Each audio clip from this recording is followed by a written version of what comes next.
As someone with family from the Ukraine, I never even knew the proper way to pronounce the capital city, but I'll explain in just a second. Hey friends, it's Sammy back with another episode of The Daily Dash. That's right. It's everything you need to know from around the world and in my life, straight from my car dashboard to yours. Today is Tuesday, March 8th, 2022. Let me tell you what you need to know so you're in the know wherever you are and whatever you are doing. All right. It's International Women's Day today. Go girls. Dolly Parton hosted the ACM Awards from Las Vegas last night. Gas prices, oil prices are at their highest point in history. And is it the Artemis? Yes, the Artemis is flying. Can a space shuttle fly? Yeah, it's going to the moon. And your name can be on it. I'm going to put a link where you can actually get a free boarding pass. You can't actually go to the moon, but your name can go to the moon. So I'll put that in the links below too. If you missed that, you can catch up below. You can also catch me at the Sammy Cone on Twitter and Instagram, sammycone.com, and on YouTube. Okay. Sorry I have not been with you all. I don't know why I've not been able to get it together to get on here before the sun goes away each day. It's been a little bit of a crazy time. But speaking of that, it is heartbreaking what is going on over in the Ukraine. Now, my grandmother is from the Ukraine, and I literally grew up my whole life telling people she was from Kiev. And then right before the war broke out, I heard everyone saying Kyiv. I thought, how could they be mispronouncing it?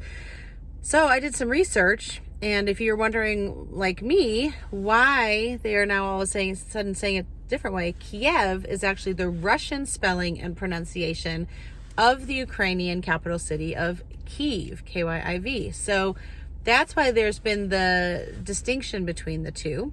And I'm not ashamed to say that I'm embarrassed that I did not know there was such a thing. Now, my grandmother passed away when I was in college. She was 92. And if I heard her speak anything, it was Yiddish. So I got all of my Yiddish from my grandmother.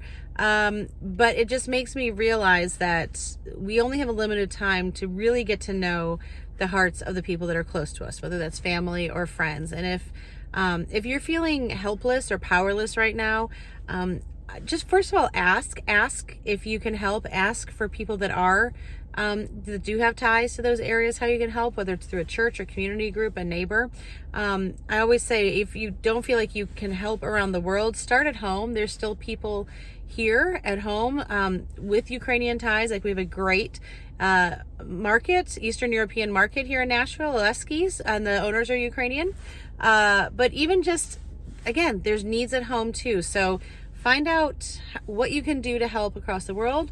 Do things with your friends, families, neighbors here at home, and then just take time to get to know those around you. Ask questions that maybe you haven't asked before. Sometimes it takes introducing them to someone new. I had an instance today where I was introducing two people that I've known for a while, and the questions they asked each other were totally different than questions I'd ever asked. And it was just interesting to learn new things about someone I've known for over a decade, just because I got to listen in on a conversation with someone they were meeting for the first time. So that's my prayer for you today. I just want to pray a heart for missions, kind of encapsulating everything I just said. I won't repeat myself, but that's my prayer for all of us today. Okay, friends, I pray you have a great day. Make sure you make it great, and do not wait to tell someone you love how you feel about them. Bye, friends.